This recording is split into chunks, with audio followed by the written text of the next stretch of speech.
Hello, listeners. Welcome to Inside TechCom with your host, Zahra Mutabana. In Season 3, we shift our focus to shed light on why technical communication is a core business asset. In this regard, we will speak with guests who are our stakeholders, such as product managers, marketing professionals, UX designers, QA, and customer support, who engage with writers to create a seamless experience for the customer and meet business goals together. Let's get started. Hi, peeps. Welcome to another episode of Inside TechCom with Zahra Mutabana. Our guest today, Lisa Zarfl, is a project manager and an in-house translator at Mad Translations based in Graz, Austria. She has several years of experience in the translation industry, specifically in managing the translation of madcap flair projects. She follows her passion by combining the technological aspects of documentation with the demands of multilingual environments. Hey, Lisa, welcome to the show. Hi, Zora. It's good to be your guest today. Awesome. And I'm honored to have you. You're my first guest from Austria. Thank you so much. Yes, and I'm excited to be talking to you. I'm excited too. I've been looking forward to this today. Me too. So thank you for being on my show. And by the way, guys, Lisa and I met at Mad World 2022 back in June of 2022, obviously, in Austin. And she had a presentation on translation. And as she was talking, I wasn't focused as much on what she was presenting, which I'm sorry to admit, because I'm like, I want to have her on my show. I promise I did go back and check out her presentation and her material, and it was fantastic. And I'm just thrilled that she decided to be here, because then I can pick on her brains and get to know more about how the magic happens, because I do not work in the translation industry. So with that, Lisa, take it away. Tell us a little about yourself, or as much as you want. Yeah, like Zara has already said, my name is Lisa Zarfl. I'm in Graz right now, so in Austria. Graz is the second biggest city of Austria next to Vienna. I'm a localization project manager and in-house translator at Mad Translations. And Mad Translations is, it's affiliated to Madcap Software. So basically the company that's developing and distributing Madcap Flair, Madcap Lingo, and so on. I have been with Mad Translations for the past couple of years. And before that, I did a degree basically in translation here at the University of Graz for German, English, and French. So German is my mother tongue, and I'm also working with English and French. And yeah, we met at Mad World, which was such a great experience this year in Austin. I really enjoyed going there. It was my first time in the US. And yeah, I also gave a presentation on machine translation, which was really, really good to do. Absolutely. It was so awesome to run into somebody from Austria and to see such a diverse panel of presenters at Mad World. It was definitely a great experience, a great immersion on all the different things that are happening outside of traditional technical communication. And since I do not work in translation, it was good to see how machine language is being utilized in translation. And I think we're going to sort of touch upon that as well. Right, Lisa? Okay, sure. Artificial intelligence in the form of machine translation is gaining more and more importance in the field of translation. There really have been huge advances in the past couple of years, especially, maybe I should start with a little bit of an explanation first for those who are not as familiar with the machine translation process. So what even is machine translation? Machine translation is a process when a computer software translates text from one language to another without any human involvement. So that's what we call a raw MT output. And machine translation works by comparing large amounts of source and target language data, and then they are compared and matched against each other by a machine translation engine. And there are lots of machine translation engine providers on the market.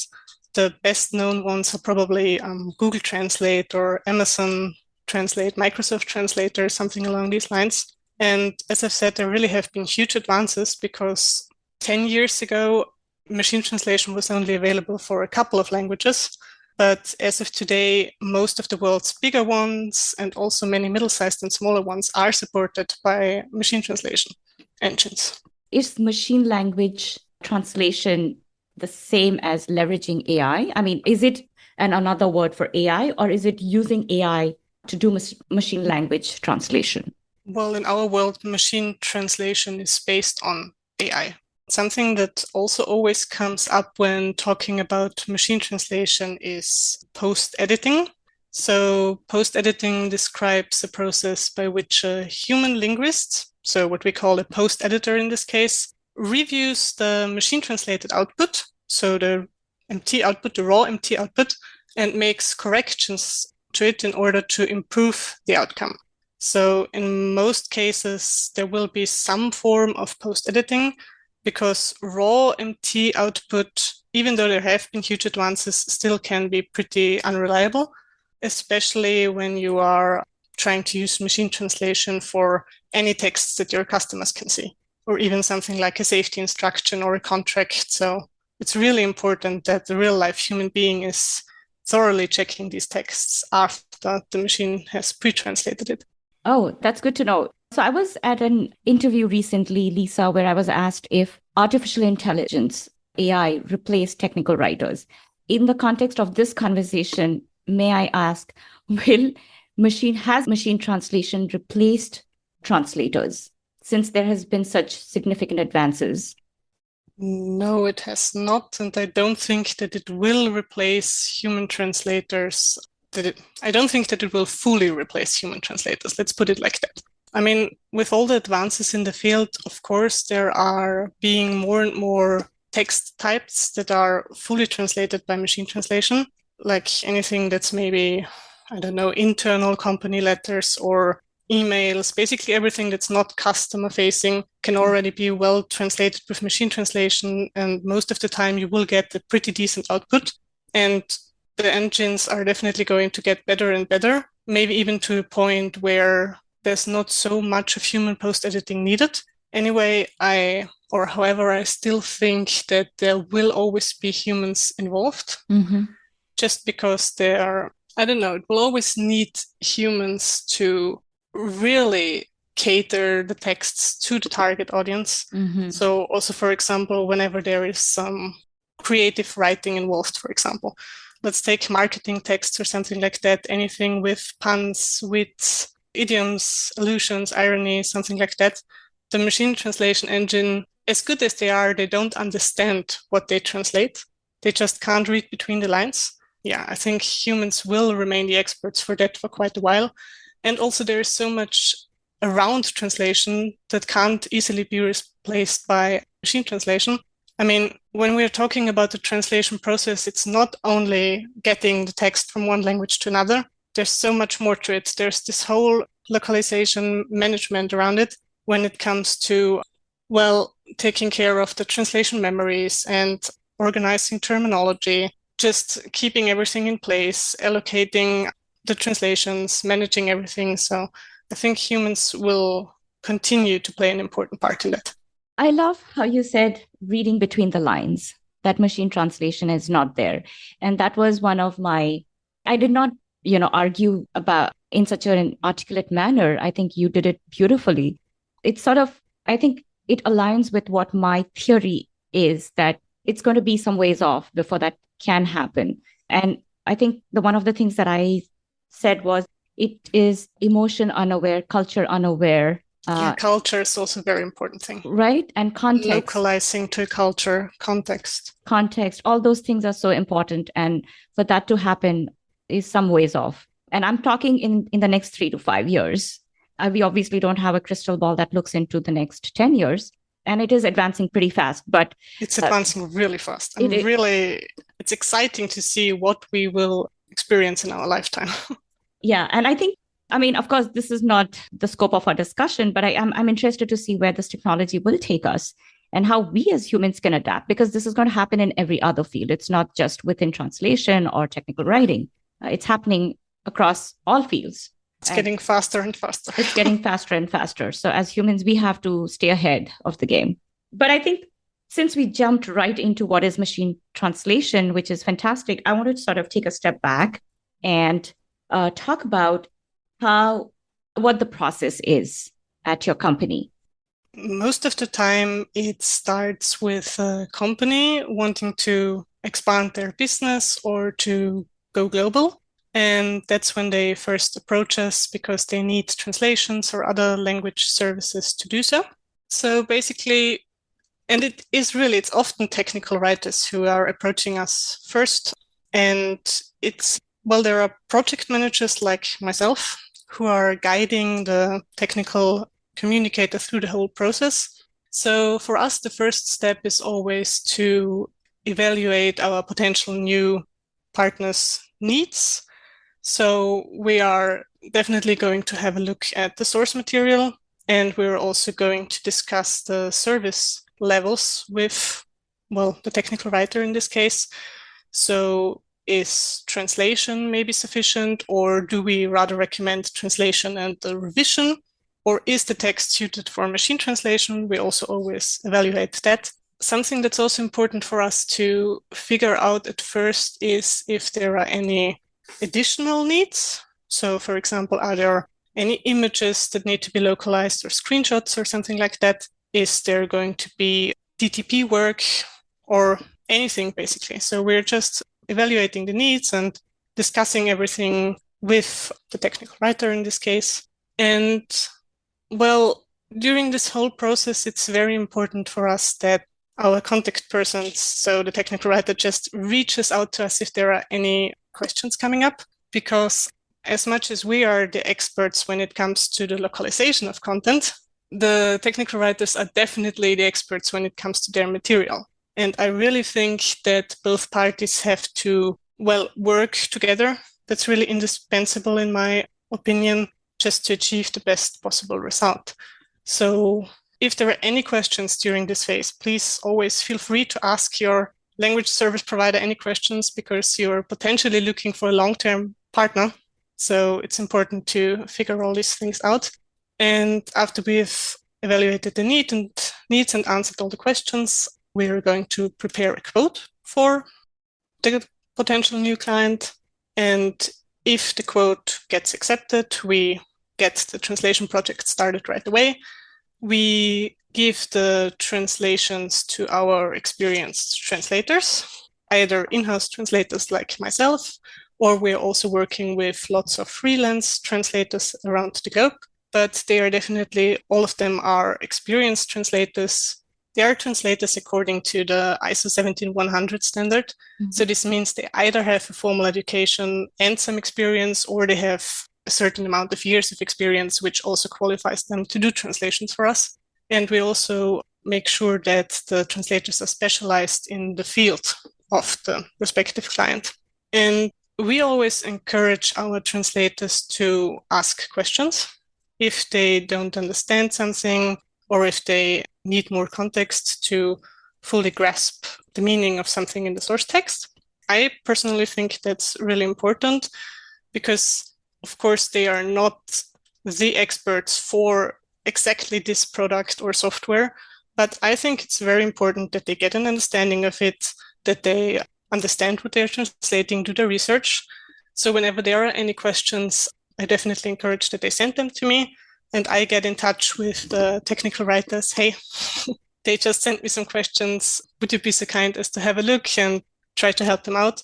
And we really appreciate it if technical writers take some time out of their day and try to help our translators, because that's really, it's improving the overall outcome, I think. And as soon as the translations are ready, we do all of our checks in our translation software, and we re-export the files to the original source file format. So this can be anything from, in our case, it's often a Madcap Flare project or Microsoft Word, XLIF files, JSON properties, really basically anything. We're doing our final checks there, and then we are delivering the project to the client. We do appreciate feedback if anything is coming up. And some clients also like to do, a client review cycle. So what we often call an SME review, subject matter expert review. What I'd like to say about these subject matter expert reviews, if you intend to do something like this, please just get in touch with your language service provider, tell them about it, because there are good ways to do such a review. For example, we offer either doing the review in our web-based translation service or in bilingual RTF files that allow us to update the translation with your changes. If you just correct the translation, let's say in the Word file we're delivering, or if you're making comments in PDF files, it's much more difficult and sometimes it's impossible to update the translations in our software. So please if you want to do an SME review, talk to the language service provider about it. There are right ways to do it that make life for both parties much easier. So you talked about the whole process, which is fantastic. A lot of questions that have come out of that. One of the questions that I want to sort of get out of the way is, you mentioned as you are evaluating the needs, you look at the content and you decide whether it is good for translation or machine translation. So I'm assuming that the translation, you mean to say manual translation? Human translation. Human we translation. refer to this human translation and machine translation, basically. How do you discern whether the content is suitable for one or the other?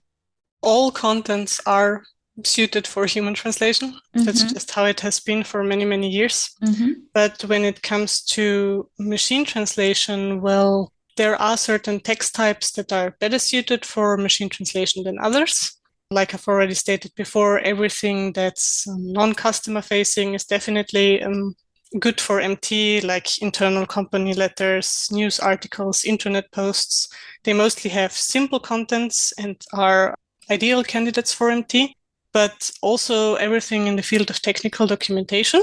So most operating instructions or software manuals I'm encountering are well suited for MT, except for projects are very technically complex.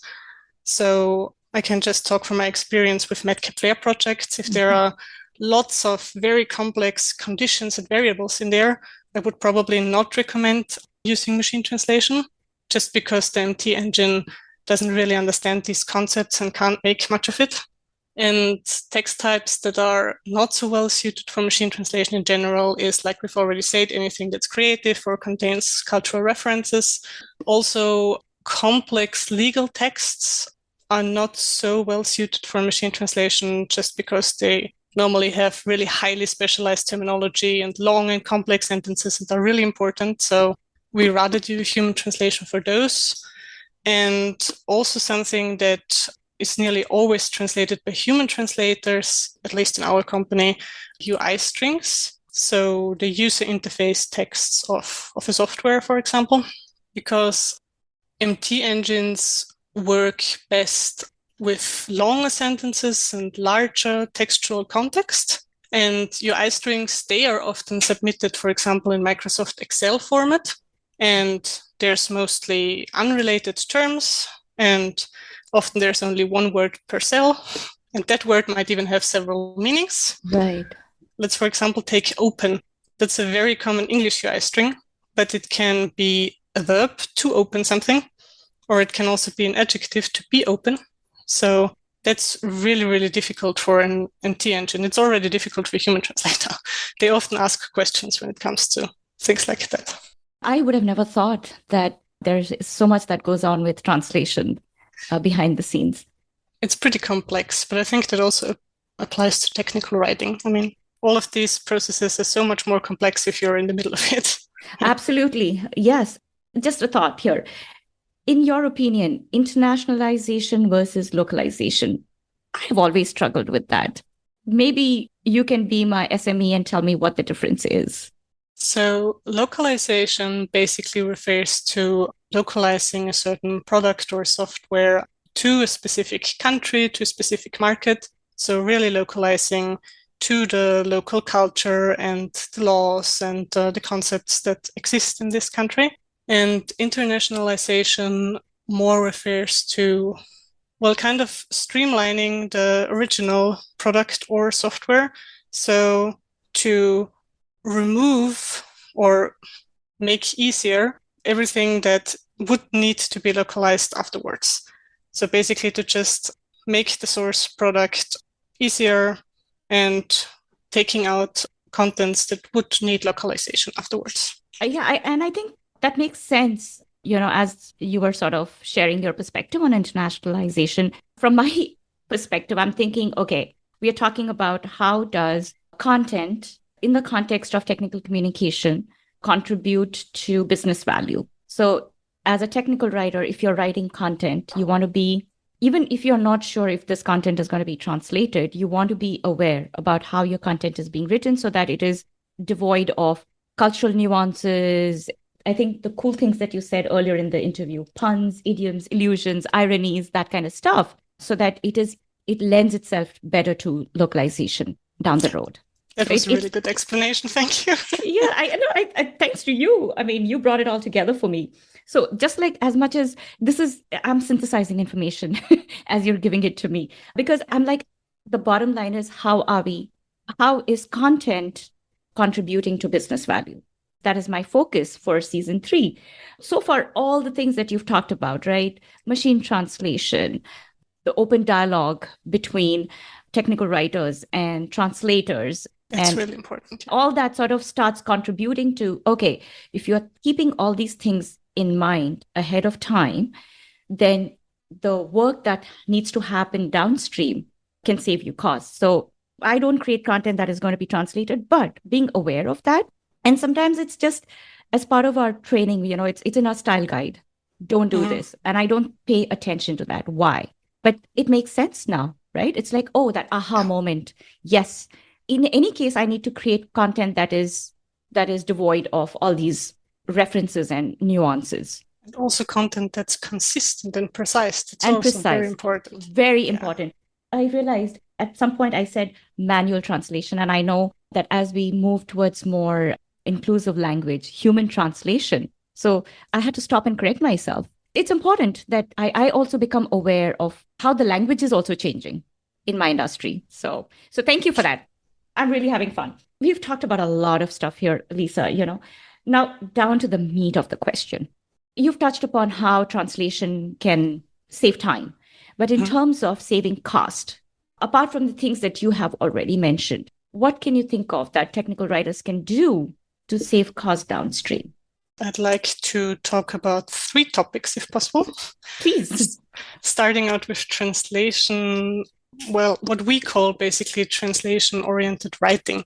So I think this one especially applies to technical writers because you can already keep a potential translation of the material in mind from the start, basically, while doing the technical documentation. Well, there are just some ground rules that you can easily follow that will help to save cost in the long term. So starting out with, try to formulate your sentences simply and precisely. So basically, when you're writing in English, this means like subject, verb, object. Try to really keep them concise. So I'm not saying that you should write your sentences overly simplistic, but just try to avoid phrases that go on and on and on and on.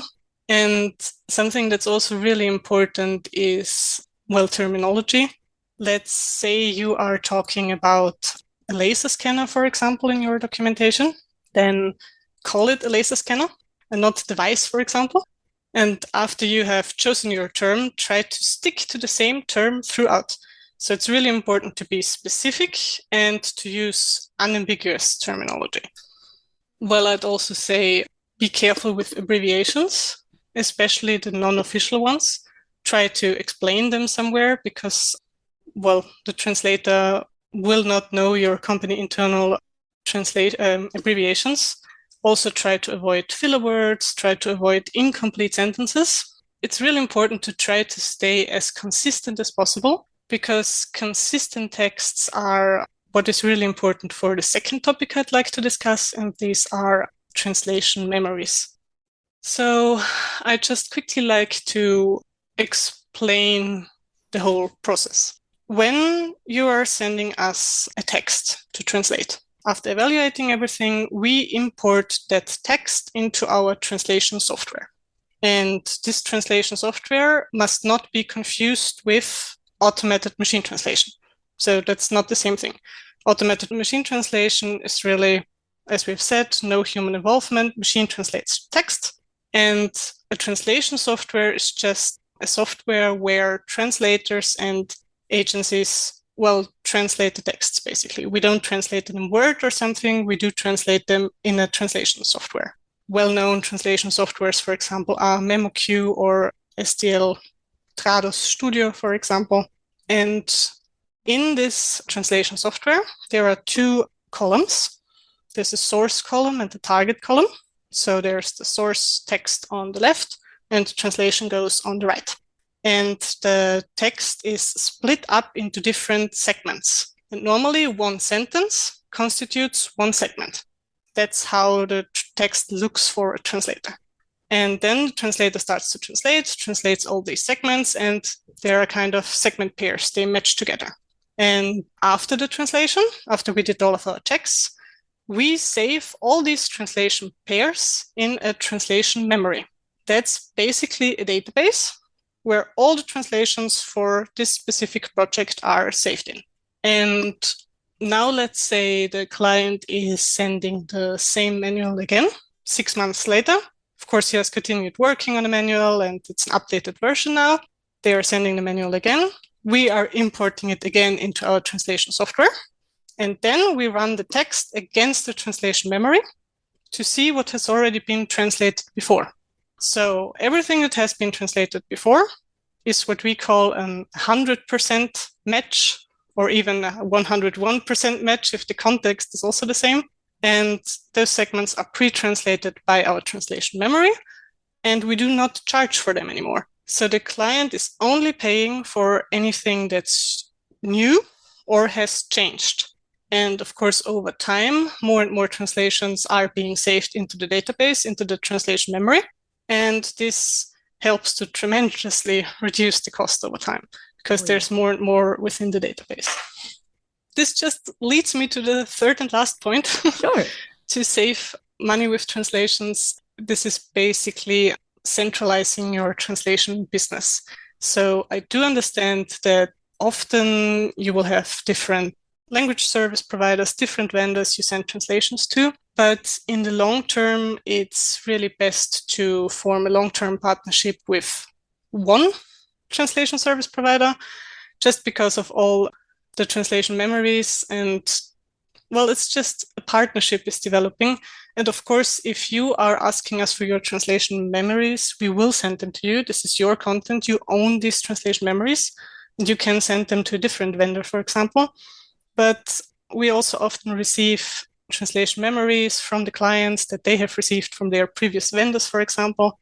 And it's almost inevitably leading to inconsistencies just because you don't know what quality these TMs are having, and there have different translators be working on them. So in the long term, you should really try to centralize your translation business with one vendor just to make sure that everything stays as consistent as possible.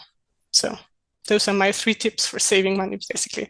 Translation-oriented writing, keeping a translation in mind from the get-go, profiting of translation memories, and centralizing all the translations. I mean, it sounds easy to do, but I'm sure it's not, right? Because you're doing this over time. And especially if you're doing it for the first time, you really have to put in that effort.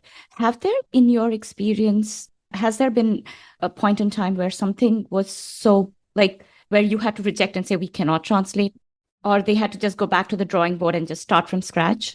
We've had some pretty difficult projects in the past that posed a lot of challenges for us and for the translators and for the client.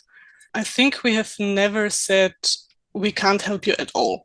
I don't think that we've ever done that before. We are always trying to find the solution with the client. Maybe it's not exactly what they have been imagining in the first place, but we're always trying to explain where the issues are and why some things might not be possible as they are imagining them. But then we try to work together with them to find solutions. For example, we have already helped clients to just rework their source text, for example. So have some of our linguists help them to improve on their source texts. We often help clients with their Madcap Flair projects if they are struggling with the technical issues there. Yeah, I don't think we've ever said we can't do anything for you. We're always trying to help.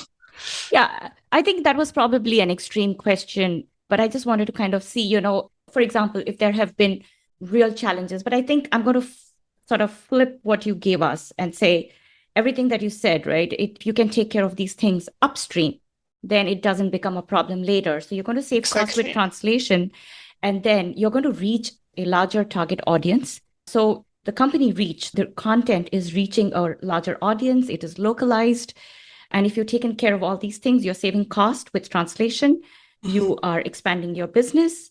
And eventually, my point of this season is content, technical communication is bringing value to the bottom line. So there is a lot of thought and process that needs to go into product documentation, technical content that is being created, be it internal, anything that is going to reach a target audience has to be well thought out, and that investment has to be made. And I think there are many companies where there is this challenge with justifying why you need a technical writer on the team. And I think this sort of lends to that. You need to think the why. I think this probably answers the why and more. Totally understand. It's the same for translators. Yes. And so that's the thing that I wanted to sort of bring to light what LSPs do, language service providers do. Am I right? Is that the right term, Lisa? Perfect term. Right? Perfect. Okay. and sort of elevating all these adjacent disciplines that have sort of come together to create content. It's not just, oh, I can go write a sentence and I'm done with writing. There is a lot of thought and strategy that goes into bringing that content to audience. And yes, nobody, I think, will agree that it's fun to read a manual or content. It can be more fun if it's well written. It is well written, exactly. And experienced professionals are doing a good job, and there are a lot of success stories, but those are overshadowed by content that may not be well written. So we need to focus on why that may be happening and what can we do to address it. And we need the support of the higher ups to sort of, because at the end of the day, it is going to be something that is going to contribute to business value over the long term. And taking a short-term perspective on things is detrimental to your business. I think you make an absolutely fantastic case for this. We've had a great conversation so far, Lisa. I want to make sure that I've covered all the questions that I had in mind, but is there anything else that you would like to add? An expert insight that I may not have touched upon? Well, we've talked about the localization process, about machine translation, cost saving, very important. I'd like to contribute something to what you just said with the business value. You're absolutely right. And I think I think that technical writing is a pivotal part of all the little things that have to play together and that are essential to make a product or a process work, as is translation if you are going global with your product. For technical writers, I think it's really important to highlight their expertise, but also to openly communicate their needs. But I think it's also important to keep in mind that the people they are talking to at their companies often don't have the same field of expertise. And what's most importantly, probably they have different expectations. So I think it's important for technical writers as well as for translators, basically everybody communicating with other departments, just explain why you need something, why it has to be done like that. Yeah. If nothing helps anymore, it's always a good idea to visualize cost, maybe. That could result from bad documentation, because people underestimate that bad documentation really can, as you said, can be detrimental. Yeah, and I think the critical thing that you touched upon was the why. As much as we say that we don't have the buy-in, technical writers, I think I've said this before, is that we have to step up. Technical communicators have to step up and take these other professions that sort of work in tandem with us to elevate all of that and to put it in a business sense and say why this is important. This is what I'm going to do. So please help me out. But no, why is this important to the bottom line? I think that is something that I myself am grappling with. How do I sort of, like you said, we are pivotal, but how do we communicate that in a business sense is equally important. And I don't have an MBA, so I think I'm still trying to figure that out. But yeah, you make a good point that talking in numbers probably will make sense. I mean, that really speaks to managers in general. In general, I agree. And that's something that I have to kind of prove myself to grow into. And probably all of us are on that journey where we're trying to figure out how do we get there? How do we start speaking in those terms? so that we are visible and we kind of make our value known in a value sense. I totally agree. Yeah. That's something language people in general have to figure out for the future, I think. Yeah, I think we all have to put our heads together to figure that out. So that's good. The more heads we all together, have the same issues when it comes to we all have the same issues. Exactly. So this has just been an amazing, amazing conversation. I say this every single time, but every single time I walk away learning so much. Thank you for sharing all your insights with us. I hope I get to visit Austria someday, and I would love to come hang out with you. Oh, yeah. Please come visit. It would be amazing. Yes, I would love can to. show you the Alps and the lakes and the forests and Vienna. We have been talking about Vienna before the podcast, so you can come and visit Vienna and Graz. I want to. I envy you. I see those. Which movie is that, right? The Sound of Music, maybe? Yes. It's very popular among Americans. Yes, I love it. I'm like, I want to be there. So someday I'm going to come and live my moment. Sure. In Austria with you. Thank you so much. Thanks so much for having me. It was a really great pleasure. Absolutely. Subscribe to the podcast on your favorite app, such as Apple, Google, or Spotify. For the latest on my show, follow me on LinkedIn, Instagram, or visit us at www.insidetechcom.show. Catch you on another episode.